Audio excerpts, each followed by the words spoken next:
The Wirtgen W250i is a large cold milling machine and it's used for removing carriageway surfacing. It weighs in at around 44 tonnes. This review looks at two versions of the model. Number 872 is in the corporate colours of Wirtgen, and model 87203 is in the colours of the German construction company Kutter. Other than the model number, the packaging for both models is identical. But which one to open first? This one? That one? This one? This one? That one? No, this one? That one? That one then? No, this one. No, okay, that one. That one. The box is a nice Wirtgen brand style, but unusually for a Wirtgen model, there's no information about the real machine. Inside there's the usual pair of expanded polystyrene trays and there's an instruction leaflet. It's always good to have an instruction sheet, but this is a very simple one. It covers some of the features of the model, but not all of them, and it doesn't describe the assembly that's required. Let's get on with opening the box and see what's inside, and it's the Kutter version of the model, and there it is sitting in the tray. But it can't be lifted out, and that's not because it's so massively heavy. No, in fact this is one of those rare NZG models that's tied to the bottom of the base with a tie.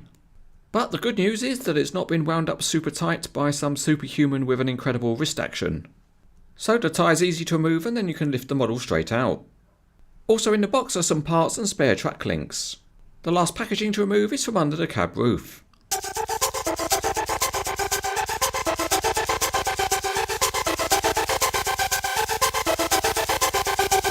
There is a small amount of assembly to do, and it's the addition of handrails across the entrance to the cab. This piece on the right hand side slots into two holes, and it's a slightly loose fit so it's easy to dislodge. And on the other side there's a differently shaped piece which goes into just a single hole. Again, it's quite a loose fit.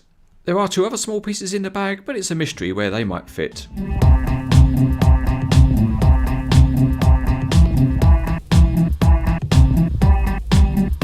The detail underneath is very impressive. The milling drum has got lots of tiny paint-tipped cutting picks, and the tracks have realistic yellow pads. The tracks are metal and they're mounted on realistic track frames which also have hydraulic hoses running to them.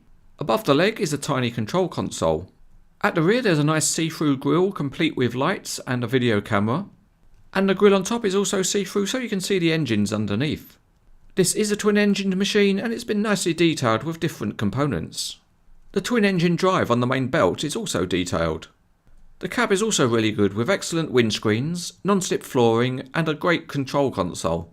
At the front the large mirror and traffic light assemblies are modelled, and the hoses for the vacuum system are there too. The metal conveyor structure is good with a realistic suspension system, and it's really nice that the small rollers used when the conveyor is folded actually turn and function. Underneath the conveyor has a mesh grille, and it's really nice that the conveyor has a realistic texture. The version of the model in Wirtgen corporate colours is exactly the same as the Kutter, and on the review model the application of graphics was actually better. This version of the model goes well with others in Wirtgen colours.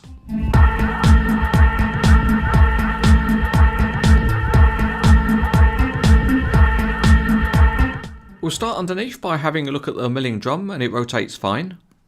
And a nice touch is that the side skirters have been engineered with tiny hydraulics so they can be lowered. Another nice touch is that the rear scraper plate is also adjustable. NZG have done a very good job to make these small parts of the model functional. We'll look more at the crawler tracks in a while, but one nice thing to notice is that they have functional steering and they're linked together, both front and rear. Okay, so let's bring our machine to site, and here it arrives on a low loader and it makes a good looking load. To unload the model we use a giant 50:1 scale hand, which has been specially modelled in biological sinews. To keep the transport headroom down, the cab roof folds, and that's been implemented well here. And also for the same reason the conveyor can be folded to reduce the overall transport length. So this is a nice model just to use as a heavy haulage load.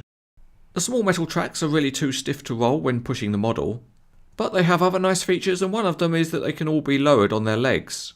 It's a little bit stiff to pull them down, but by doing so you can adjust the height of the machine. So again, it's possible to get more interesting poses. Let's have a closer look at the crawler tracks, and the first thing is that they pivot nicely on their legs. And although the tracks are stiff, you can rotate them nicely with your fingers. There's still plenty more functionality on the model, and it has opening side panels to let you see in the twin engines driving the belt. And it's nice because that belt is actually made of rubber. You can also open up the main engine cover, which is much larger, so you can see a lot more inside. The only slight downside is that you can't actually pose the cover open because it's on a loose hinge. We'll now move to the front of the machine and take a look at the conveyor. And the first thing to note is that it's height adjustable by moving the pistons in and out on the support rams.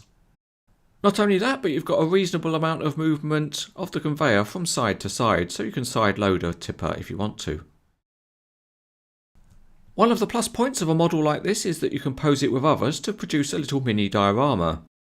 So in this case, let's add an American tipper to take away the millings. And let's also add a few loyal workers.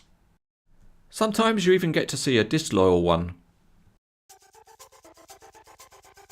NZG has produced another excellent model for the Wirtgen group.